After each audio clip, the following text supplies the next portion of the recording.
Hello and welcome. The topic today is whether the war in Ukraine can trigger a new refugee crisis. One of the things that the war in Ukraine has reminded us of is how significant Russia and Ukraine are to food production. Russia is the world's #1 wheat exporter and Ukraine is the fifth. Both countries are important exporters of other products. Ukraine exports corn and seed oils, and Russia is, by far, the biggest producer of fertilizer in the world. We're going to focus on wheat exports as it's the most important grain. To be clear, this question refers to a possible refugee crisis from Africa and the Middle East, similar to the one that hit Europe in 2015. Remember, the war has already created a refugee crisis with millions of Ukrainians fleeing the country, and we should remember that. Now, as the war continues, we've seen all kinds of important infrastructure being targeted. The Ukrainian agricultural system has suffered heavy damage to infrastructure that is critical to the grain production and exporting system, whether it's storage and loading facilities, rail systems, or ports. In early August 2023, Russia targeted the ports of Mykolaiv and Odessa, with Ukraine retaliating with a drone strike against a Russian vessel in the port of Novorossiysk. This was an escalation that showed that Ukraine's targeting range is much wider than before. So now any ship sailing in the Black Sea coming in or out of a Russian port might be at risk. These are significant developments in what is already a precarious and delicate situation, and the deal that allowed for the export of Ukrainian wheat can be reinstated just as easily as it can be abandoned. Russia has its port facilities in the Black and Baltic Seas running at their maximum capacity and will have to come up with a way to export its wheat. Ukraine, on the other hand, has had to redirect its food exports by land into Eastern Europe, which has caused its own problems as farmers from several countries became worried about an oversupply of products reducing prices. Hungary, Slovakia, Poland, Bulgaria, and Romania issued bans on grain and other food imports from Ukraine to protect their own agricultural sectors. The problem is how to export these products, especially wheat, to countries heavily dependent on them in Africa and the Middle East. The EU has been working to create alternative routes for the export of grain, which is not an easy task. For instance, railway gauges in the EU are different from the ones in Ukraine, and that is a problem that takes time to fix. These alternative routes, called solidarity lanes, may lead, for instance, to the Adriatic Sea, the Baltic states, Germany and Hamburg, and the Netherlands and Rotterdam. The outlook is not pretty. This is data from 2021, and as you can see, there are several countries at risk. Some of those countries, even under normal circumstances, are already in a precarious situation. There are different layers to this problem. There's the problem of shipping the available grain without using Black Sea ports or railways that have been damaged, as we mentioned. Then we have the bombing of important storage facilities located along the Danube River. Moving goods by water is easier and much faster, but Russia has bombed storage facilities like the ones in Reni and Izmail across the Romanian border. While Ukraine can still produce to feed itself, if they do not export, farmers won't see a lot of their income from exports, which will make it much more difficult to plant a new harvest. Lastly, there are the consequences of the destruction of the Kakhovka Dam, which helped to irrigate areas in southern Ukraine. Reconstruction of the dam is expected to take about 5 years, and that can only happen after the war is over. The dam was vital to irrigating 600,000 hectares, or 1.44 million acres. Before the war, the area was responsible for generating 4 million tons of grain and oilseeds worth $1.5 billion.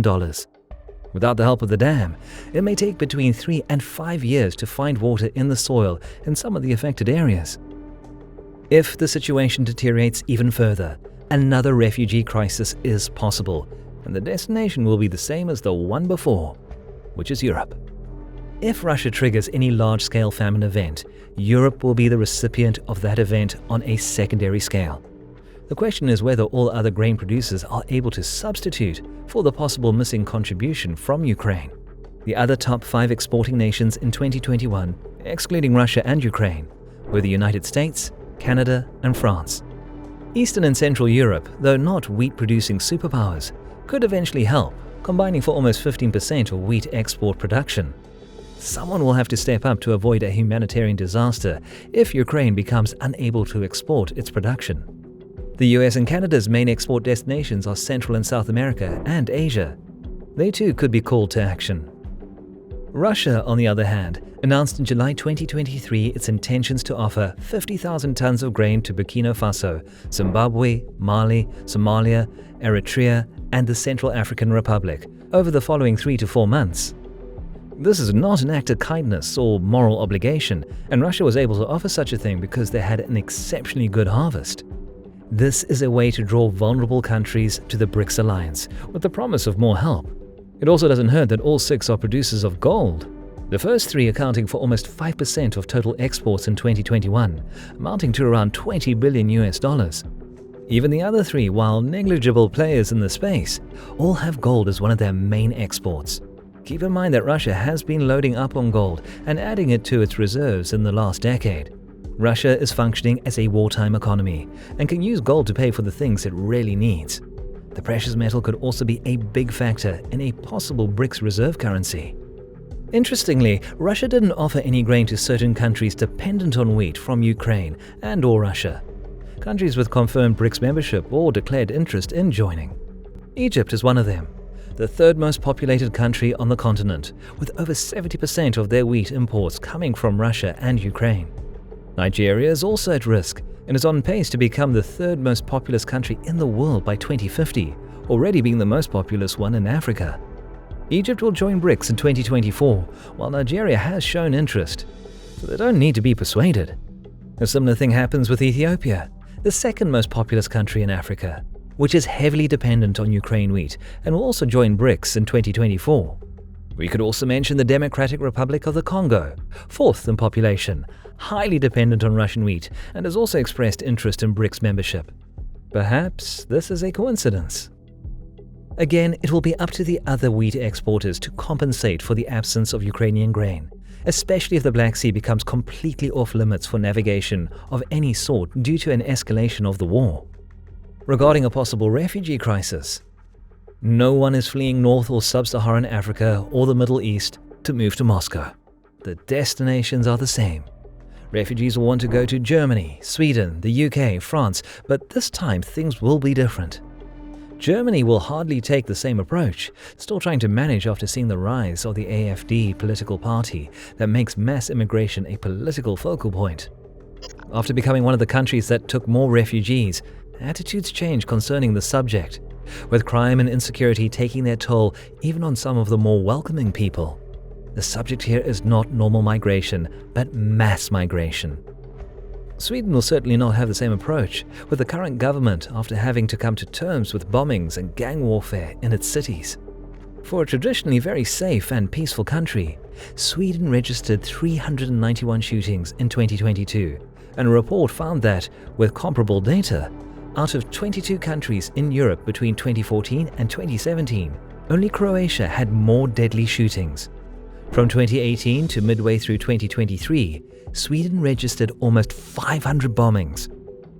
The UK is already neck-deep in immigration issues.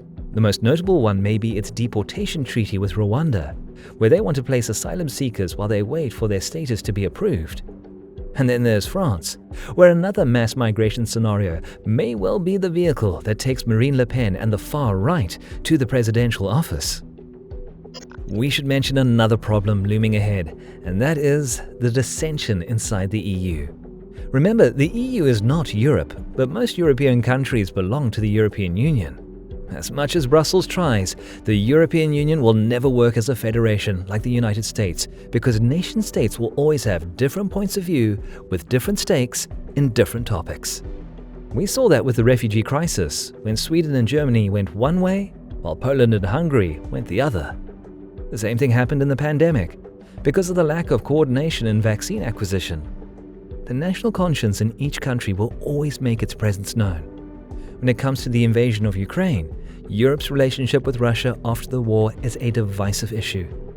As a way to increase cooperation and dialogue over the future of Europe, French President Emmanuel Macron created a political group called the European Political Community, which gathers all European countries irrespective of EU or NATO membership. This is not, as it has been described, a mere informal gathering that takes place every 2 years. Macron said that Russia should not be humiliated in the course of ending the war, and the French president has a strategic view for the future given the different summits he's been hosting. He wants Europe to deal with Russia if the continent is to be secure and stable. France and Germany have a more pragmatic and cautious approach. The problem is that this view is not shared by everyone. Countries on the border or closer to Russia, such as Finland, Poland, or the Baltic states, will always have much higher security concerns.